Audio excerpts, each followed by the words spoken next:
সকালের জলখাবারে কি খেলে পেট ভরবে, শরীর থাকবে হালকা আর সারাদিন এনার্জি মিলবে।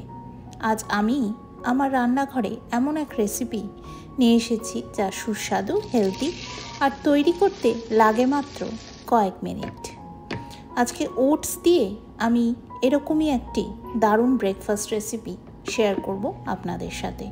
নমস্কার সকলকে, প্রবাসের সৌমি রান্নাঘর চ্যানেলে আমি সৌমি ক্যানাডার থেকে আপনাদের সকলকে স্বাগত জানাচ্ছি।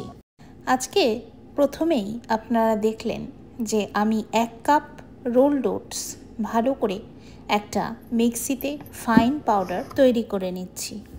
1 কাপ রোলড ওটস খুব ভালো করে মিক্সার গ্রাইন্ডারে আমি এইভাবে ফাইন পাউডার তৈরি করে নিয়ে সেটা একটি বড় পাত্রে ঢেলে দিলাম।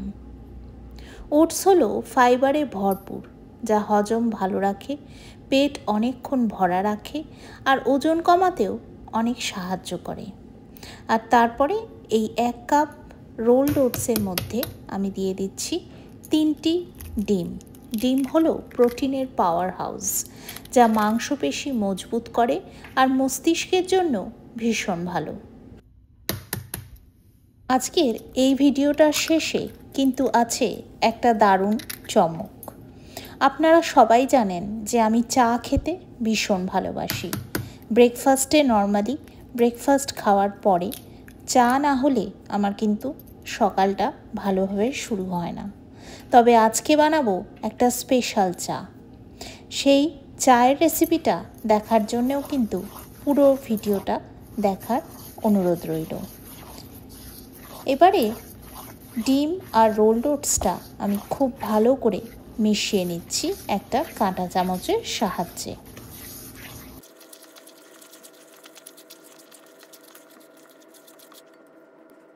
ভালোভাবে রোলড ওটস আর ডিমটা মিশিয়ে নেওয়ার পরে এর মধ্যে আমি দিয়ে দিচ্ছি 3/4 কাপ দুধ। একটু হালকা উষ্ণ দুধ হলে ভালো হয়। হালকা উষ্ণ দুধ 3/4 কাপ আমি এর মধ্যে দিয়ে খুব সুন্দরভাবে আবার 3টে জিনিসকেই মিশিয়ে নিচ্ছি। ভীষণই সহজ রেসিপি আর তৈরি হয়ে যায় মাত্র কয়েক মিনিটে। হাতে যদি সময় একদমই না থাকে সকালের ব্রেকফাস্ট বানানোর, সেই ক্ষেত্রে কিন্তু এই রেসিপিটা হবে অসাধারণ। আর আমি যেভাবে রোলড ওটসটা গুঁড়ো করে নিলাম সেইভাবে কিন্তু আপনারা একদিনে বেশি করে রোলড ওটসও গুঁড়ো করে রেখে দিতে পারেন। আমি কিন্তু অনেক সময় তাই করি।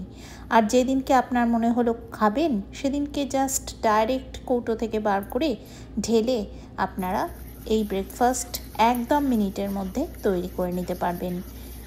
তারপরে আমি এর মধ্যে দিয়ে দিলাম স্বাদ মতন লবণ আর ছোট চামচের 1 চামচ গোলমরিচের গুঁড়ো দিয়ে আবারও খুব সুন্দরভাবে এই সমস্ত উপকরণগুলিকে আমি মিশিয়ে নিচ্ছি। ভালোভাবে মেশানো হয়ে গেলে একটা ঢাকা দিয়ে আমি রেস্ট করতে দেব 10 মিনিটের জন্য। ওটসটা রেস্ট হয়ে গেলে দেখা যাবে যে মিক্সচারটা আরেকটু ঘন হয়ে গেছে আর সুন্দর একটা টেক্সচার এসে গেছে। এরপরে একটা মিডিয়াম সাইজের পেঁয়াজকে আমি কুচি কুচি করে কেটে রেখেছি, সেটাও কিন্তু এর মধ্যে অ্যাড করে দিচ্ছি।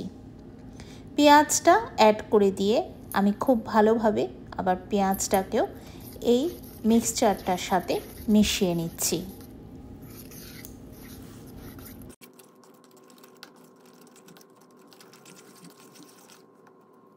এবারে একটা ফ্রাইং প্যান বসিয়ে আমি তাইতে অ্যাড করে দিচ্ছি বেশ কিছুটা তেল।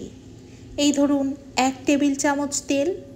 এই 1 টেবিল চামচ তেল অ্যাড করে একটা ব্রাশের সাহায্যে আমি পুরো ফ্রাইং প্যানে তেলটা ছড়িয়ে দিচ্ছি।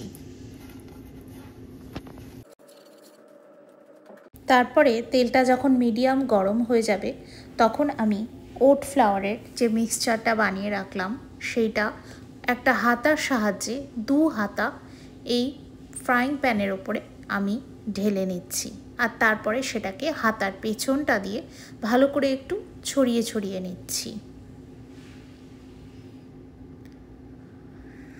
আঁচটাকে মিডিয়াম ফ্লেমে রেখে আমি একটা পিঠ 2 মিনিট কুক করে নিয়েছি। আর তারপরে এটা উল্টে দিয়ে আরও 2 মিনিট আমি কুক করে নেব। দেখুন কি সুন্দর একটা দারুণ রং চলে এসছে অলরেডি। একটা দিক কিন্তু একদমই ডান। এবারে মিডিয়াম ফ্লেমে আর একটা দিককেও আমি 2 মিনিটের জন্য কুক করে নেব। এইভাবেই আমি কিন্তু আরও কিছু প্যানকেক বানিয়ে নেব। আপনারা চাইলে যেরকম আমি আগের বার দেখালাম বড় করেও প্যানকেক বানাতে পারেন পরোটার মতন, আবার আপনারা কিন্তু এই রকম ছোট ছোট প্যানকেকের শেপও দিতে পারেন। শেপটা নিজের ওপরে যার যেরকম ইচ্ছে সেরকম শেপ দিলেই কিন্তু হবে। আর জিনিসটা খেতে কিন্তু হয় অসাধারণ। একবার বাড়িতে অবশ্যই এই রেসিপিটা বানিয়ে ট্রাই করে খাবেন, দেখবেন পেটও ভর্তি থাকবে, মনও ভরবে, আর ভীষণ সুন্দর টেস্টি খাবার আপনার ব্রেকফাস্ট টেবিলে চলে আসবে খুব তাড়াতাড়ি। এক এক করে প্রত্যেকটা প্যানকেক আমি এইভাবে রেডি করে নিচ্ছি। এগুলো কিন্তু একদম রেডি টু বি সার্ভড।